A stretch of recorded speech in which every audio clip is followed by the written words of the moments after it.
V are going showroom. Actually എൻ്റെ വാഹനത്തിൻ്റെ warranty കഴിയാറായി. അപ്പോൾ ഞാൻ അഡീഷണൽ 2 വർഷത്തേക്കൂടി കൂട്ടി കേട്ടോ. കിട്ടി.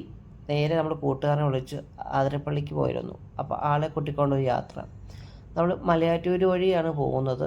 അടിപൊളി ഒരു റോഡ് തന്നെയാണ്. നല്ല ഫോറസ്റ്റ് ഏരിയയും ഒക്കെയാണ്. ബൈക്കിന് പോകുമ്പോൾ പ്രത്യേകിച്ചും വേറൊരു ആംബിയൻസ് തന്നെയാണ്. നമ്മൾ കാറിന് പോയപ്പോൾ അടിപൊളിയായിരുന്നു കേട്ടോ. ഏതായാലും ഈ ഒരു യാത്ര നിങ്ങൾ മിസ് ചെയ്യാതിരിക്കുക. നമ്മളവിടെ ചെക്ക് പോസ്റ്റ് ഉണ്ട്. അവിടെ ചെന്നിട്ട് 10 രൂപ കൊടുത്തിട്ട് പാസ് എടുക്കുക. പേരും വാഹനത്തിൻ്റെ നമ്പറും ഫോൺ നമ്പറും കൊടുക്കുക. പോകുന്ന വഴിക്ക് കുറേ പശുക്കളൊക്കെ വരും കേട്ടോ. അവർക്ക് വേണ്ടി സൈഡ് മാറി കൊടുക്കുക. അത് കഴിഞ്ഞ് നെക്സ്റ്റ് നമ്മൾ നേരെ പോകുന്നതെന്ന് പറഞ്ഞാൽ അതിരപ്പള്ളി വീണ്ടും ഒരു ചെക്ക് പോസ്റ്റും കൂടിയുണ്ട്. അവിടെ ചെന്നിട്ട് ആ പാസ് കാണിക്കുക. നേരെ വെള്ളച്ചാട്ടത്തിന് അവിടെ എത്തി കേട്ടോ. അവിടെ നിന്ന് 60 രൂപ ഒരാൾക്ക്, 2 പേർക്ക് 120 രൂപ എടുത്ത് വെള്ളച്ചാട്ടം കാണാൻ വേണ്ടി പാസ് എടുത്ത് നേരെ നമ്മളവിടെ എത്തി. ഇവിടെ നല്ല വ്യൂ കേട്ടോ. താഴേക്ക് വന്നപ്പോഴും അടിപൊളി കേട്ടോ. ഏതായാലും ഞാൻ ഫസ്റ്റ് ടൈമാണ് ഇവിടെ വന്നിരുന്നത്. നേരത്തെ വന്നിട്ടുണ്ടെങ്കിലും വെള്ളച്ചാട്ടം കാണുന്നത്. പിന്നെ നമ്മൾ എറണാകുളത്ത് നിന്ന് ഫുഡ് കഴിച്ചു. പിന്നെ നമ്മൾ പിരിഞ്ഞു കേട്ടോ.